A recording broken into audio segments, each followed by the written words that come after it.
नमस्कार, city news Bareilly में आपका स्वागत है। मैं हिना खान। आइए चलते हैं आज के समाचारों की ओर। बरेली विकास प्राधिकरण में नई IAS अधिकारी दिव्या मित्तल के ज्वाइन करने के बाद प्राधिकरण के तेवर बदल गए हैं।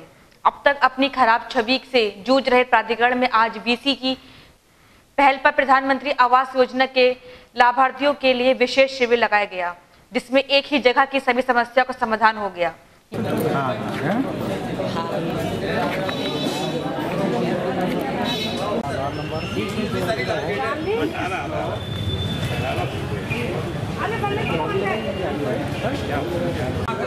अरे नहीं, तुमने फोन किया था इसलिए पूछ रहा हूँ यार। ये कह रहे हैं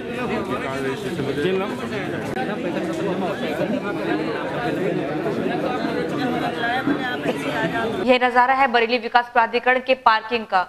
इसी विकास प्राधिकरण के कंधों पर शहर के विकास की जिम्मेदारी है, मगर अब तक लोग इसे वसूली का अड्डा बनाते थे, जहां अवैध निर्माण को बढ़ावा दिया जाता था।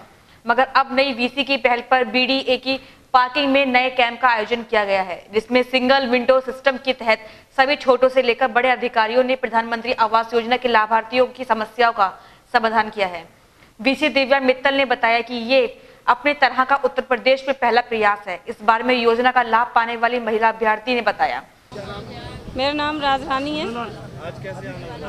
आज मैंने मकान की फार्म भरे थे 3 साल पहले। अब पता चला है कि मुझे ये आवास योजना का यहाँ पे कैंप लगा हैगा, तो उसकी वजह से मुझे यहाँ आना पड़ा और मुझे मकान, हाँ लाभार्थी, हमारे पास मकान भी नहीं है रहने के लिए, किराए पर हाँ प्राप्त हो रहा है। कोशिश तो यही हो रही है कि मिल जाए। हमें ये लाभ मिला है प्रधानमंत्री योजना से कि मकान के लिए फॉर्म भरवाए गए थे, तो वो हमारा नंबर आ गए, इसलिए हम अपना मकान नंबर लेने यहाँ पे आए हैं। हाँ जी, 5000 रुपये जमा करें जी।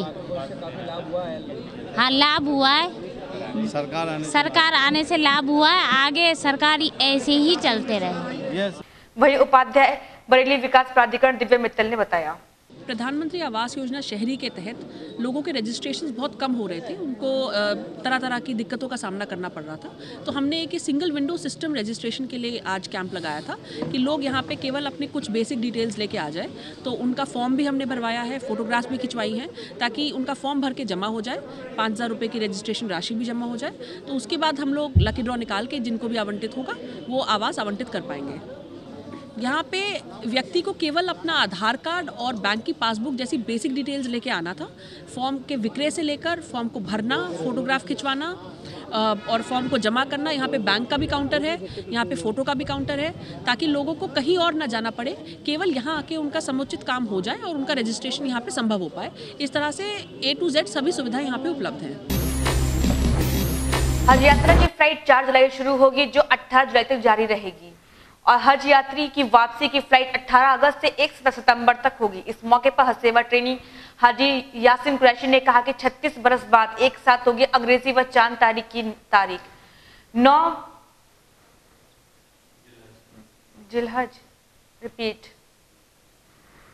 जिलहज यानी 36 साल के बाद दोनों तारीखें एक ही दिन पड़ेंगी।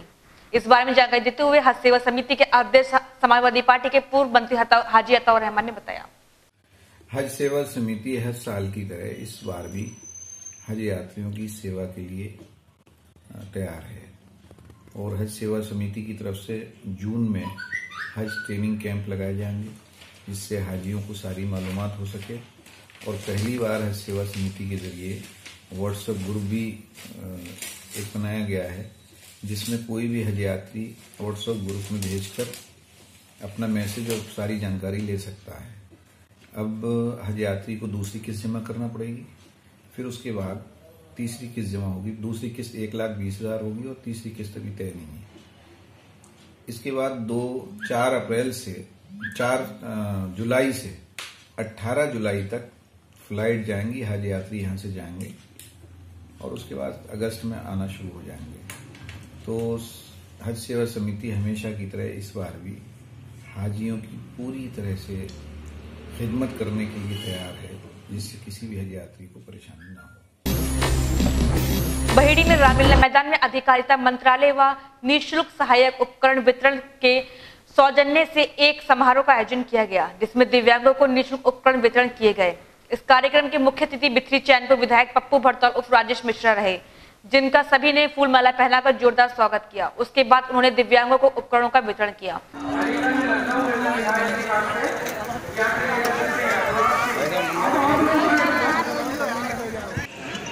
सामने देखिए, उधर देखिए, उधर माता जी, उधर देखिए कैमरे में। शर्मा जो राज्यपाल पुरस्कार प्राप्त है, इनके लिए विशेष कर ये चीज भेजी गई है। और जो भी हमारे वहीं इस मौके पर सपा बसपा गठबंधन पर बात करते हुए विधायक पप्पू भरतौल ने बताया कि गठबंधन से भाजपा को भारी फायदा होगा। इस बारे में जानकारी देते हुए मुख्य अतिथि बिथरी चैनपुर विधायक पप्पू भरतौल ने बताया, जब भारतीय जनता पार्टी जब तक सत्ता में नहीं रही, 89 से पहले हम देखते थे कि गांव खलियान खेत की क्या हालत थी।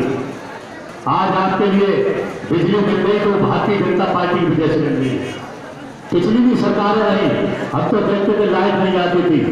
आज देख रहे हैं कि लाइट 18 घंटे 20 घंटे गाँव में भी लाइट दी जा रही है।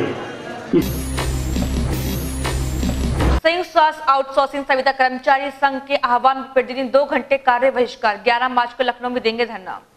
बुधवार को यूपीएचएसपी के कर्मचारियों के समायोजन हेतु संघ के प्रांतीय नेतृत्व के आह्वान पर जनपद के प्रतिदिन 2 घंटे कार्य बहिष्कार किया जा रहा है तथा कार्यवाही न होने की दशा में 11 मार्च को प्रदेश के सभी कर्मचारी द्वारा लखनऊ में इको गार्डन में प्रदर्शन कर मुख्यमंत्री आवास का घेराव किया जाएगा, जिसको लेकर संस्था के पदाधिकारियों ने मुख्य सचिव चिकित्सा स्वास्थ्य एवं परिवार कल्याण अधिकारी लखनऊ को संबंधित ज्ञापन डीएम को दिया है। इस बारे में जानकारी देते हुए पदाधिकारी ने बताया, हमारे जो आज का धरना चल रहा है 2 घंटे का, 8 बजे से 10 बजे तक जो हमारा धरना चल रहा है उसके लिए हम कार्य बहिष्कार 2 घंटे का और उसमें हमारे लिए हमारे ऊपर से आश्वासन मिल रहा है कि आप 10 तारीख को 15 तारीख को मतलब हमारी कोई रूल ना लिखित मिलता है, हमारे लिए कोई रियल में कोई ऐसा आ रहा है ऑफिस में जो हमारे लिए इसके लिए एग्री हो जाए कि और हमारे लिए 30 मार्च के बाद में हमारी सेवाएँ समाप्त करी जा रही हैं। और जितना सरकार से प्रशासन से हमारा यही मांग है कि हमारे लिए एनएचएम में मर्ज किया जाए, जो हमारी कंपनी खत्म हो चुकी है तो हमारे लिए एनएचएम में करा जाए और यह स्वास्थ्य विभागीय संविदा भी हमें कराया जाए। अगर हमें परमानेंट नहीं कर सकती सरकार तो हमें विभागीय संविदा दें, एनएचएम में करें, किसी में भी करें, ताकि हम 80-84 लोग हैं यहाँ पे संविदा के सारे लोग बेरोजगार हो जाएंगे। कुछ लोग ऐसे हैं जो ओवर एज हो चुके हैं इसी नौकरी में, उसके बाद में वो कहाँ जाएंगे, ये सरकार का दूसरे का काम है। हम इतने टाइम से यहाँ अपना काम कर रहे हैं और अभी तक कोई आश्वासन नहीं आ रहा। 11 तारीख से हम पूर्ण बहिष्कार करेंगे लखनऊ जाके पूर्ण रूप से हड़ताल। आज क्या घंटे की हड़ताल कर? आज हमने 2 घंटे की हड़ताल करी। किसको ज्ञापन देंगे आज हम अभी डीएम ऑफिस में आए हुए हैं, कमिश्नर साहब को दे चुके हैं, सीडीओ साहब को दे चुके हैं और डीएम साहब को दे चुके हैं। इस मौके पर विनीत कुमार सक्सेना, रवि सिंह, अंकुर यादव, धर्मेंद्र, विवेक समेत कई भारी संख्या में लोग मौजूद रहे। अब समय हो गया छोटे से ब्रेक का।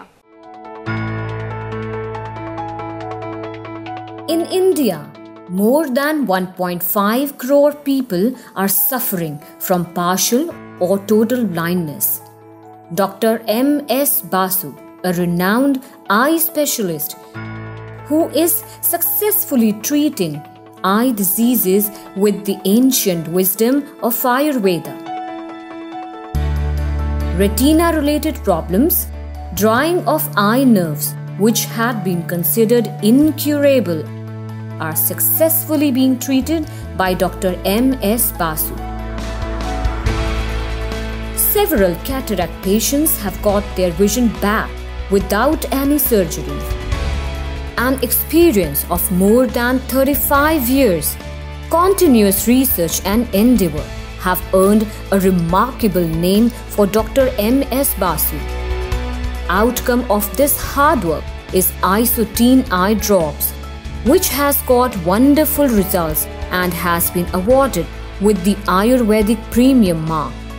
Under the leadership of Dr. M.S. Basu and his son Dr. Mandeep Basu, Dr. M.S. Basu Super Speciality Ayurvedic Eye Hospital has started a movement to eradicate blindness from human race.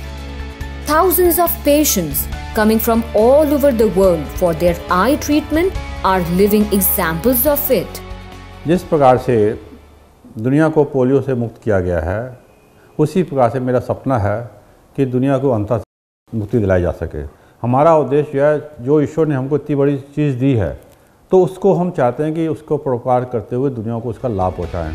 For these extraordinary achievements, Dr. M.S. Basu has been proclaimed with several prestigious awards. Dr. M.S. Basu has given a light of hope in thousands of eyes.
Rakshpal बहादुर संस्थान समूह की अधिशासी अध्यक्षा श्रीमती वीना माथुर के अथक प्रयास से शिक्षा के क्षेत्र के साथ साथ DR हॉस्पिटल, प्रधानमंत्री जन आरोग्य योजना, आयुष्मान भारत के अंतर्गत पंजीकृत अस्पताल DR अस्पताल में उपलब्ध चिकित्सा विभाग हैं मेडिसिन, जनरल सर्जरी, दूरबीन विधि सर्जरी, स्त्री रोग, बाल रोग, अस्थि रोग, क्रिटिकल केयर, नेत्र रोग, डेंटल सर्जरी, 24 घंटे दवाखाना, 24 घंटे इमरजेंसी, डिजिटल एक्सरे, ECG, सामान्य प्रसव ऑपरेशन द्वारा प्रसव के विशेष पैकेज, पैथोलॉजी। अस्पताल में आधुनिक मशीनों द्वारा विभिन्न जांचें भी की जाती हैं। RBMI कैंपस, बदायूं रोड, बुखारा, कांधरपुर रोड, फरीदपुर बाईपास, बरेली। 24 घंटे आपातकालीन मोबाइल नंबर 8475000844।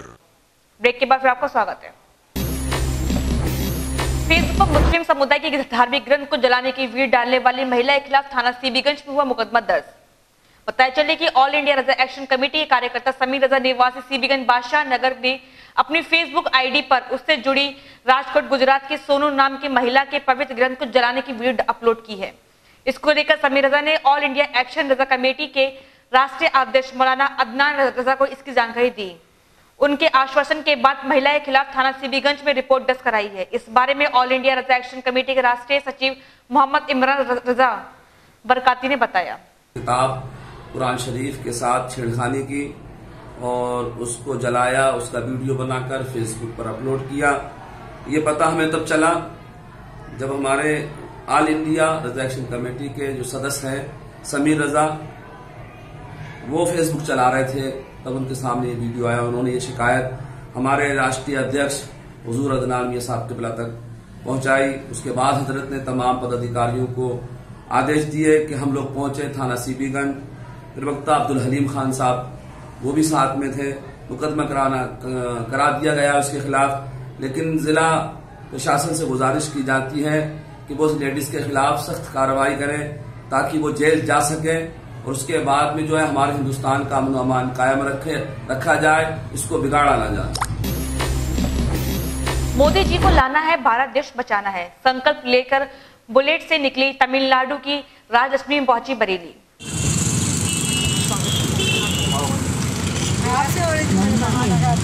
भारत के उज्जवल भविष्य को ध्यान में रखते हुए मोदी जी को लाना है, भारत देश बचाने के नारे के साथ तमिलनाडु की यशवी बहन राजलक्ष्मी 25 युवा भाइयों के साथ आज 50वें दिन बरेली पहुंची। बरेली आगमन पर उनका जोरदार स्वागत किया गया। इस मौके पर बीजेपी महिला मोर्चा की महानगर अध्यक्ष इंदु सेठी ने उनका जोरदार स्वागत किया। लोकसभा की तैयारी को लेकर बीएलओ की बैठक। 2019 लोकसभा चुनाव को लेकर जहां राजनीतिक पार्टियों में सरगर्मी तेज हो गई है, वहीं मुख्य निर्वाचन अधिकारी के आदेश पर आगामी चुनाव के लिए जिला स्तर पर तैयारियां की जा रही हैं। इसी चलते बुधवार को संजय कम्युनिटी हॉल में बीएलओ के अधिकारी द्वारा बैठक ली गई। कितना वेतन बताइए पहले, अरे बता दीजिए।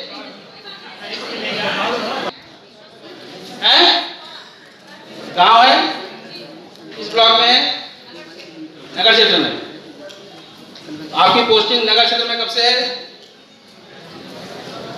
जिसमें बीएलओ को सिटी मजिस्ट्रेट द्वारा उनकी ड्यूटी के बारे में बताया गया। इस बारे में जानकारी देते हुए सिटी मजिस्ट्रेट ने बताया, आगामी लोकसभा निर्वाचन की तैयारी को लेकर बैठक की गई। सारे निर्वाचन की तैयारियों की समीक्षा और इसके अलावा जो हमको करना है निष्पक्ष और पूर्ण मैदान के लिए जो प्रयास किए जाने हैं उसकी चर्चा होने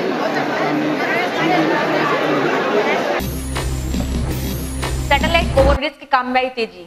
लगातार सैटेलाइट पर रोडवेज की बसों की वजह से अक्सर जाम की स्थिति बनी रहती है। वहां से निकलने वाले राहगीरों को काफी घंटों जाम जूझना पड़ता है, जिसको लेकर सरकार द्वारा ओवरब्रिज की मंजूरी मिलने पर जनता को बहुत बड़ी राहत मिलेगी। ओवरब्रिज निर्माण में तेजी से काम शुरू हो गया है।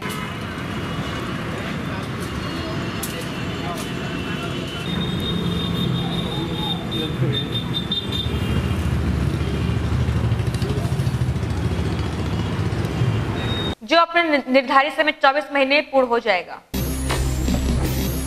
मदरसे से आ रहे मासूम के साथ दरंगी का प्रयास। थाना बादरी में रहने वाले मासूम अपनी मां के साथ रह रहा था। पीड़ित बच्चों की मां का आरोप है कि पिछले दिनों वह मदरसे से पढ़कर वापस आ रहे थे तो वहीं के रहने वाले 20 साल के युवक ने उसके कमरे में बुलाकर उसके साथ दरंगी का प्रयास किया, जिसकी शिकायत लेकर उसकी मां थाने बादरी पहुंची तो वहां के कई लोगों ने पुलिस पर दबाव बनाकर रिपोर्ट नहीं लिखने दी। अस्पताल में पीड़िता बच्चे व उसकी मां ने बताया, वहाँ पे कोई रिपोर्ट नहीं हुई थी। वहाँ 150-200 लोग थे, उनका दबाव था मेरे ऊपर। आपके पति? मेरे पति का इंतकाल हो चुका है। तो इस वक्त आप क्या चाहती हैं? मैं उस लड़के को जेल कराना चाहती हूँ। अब एक विशेष सूचना। खबर देखने के लिए अपने मोबाइल यूट्यूब पर जाकर सिटी सब्सक्राइब कर सकते हैं। सिटी न्यूज में खबर देने के लिए हमारे नंबर संपर्क करें। Phone number 8954961313। ये हमारे कार्यालय पर संपर्क कर सकते हैं। हमारा पता है सिटी न्यूज बरेली, निकट गंगा हॉस्पिटल, डीपुरम, बरेली। समाचार से नहीं खत्म होता है। अगले बुलेटिन से फिर मुलाकात होगी। नमस्कार।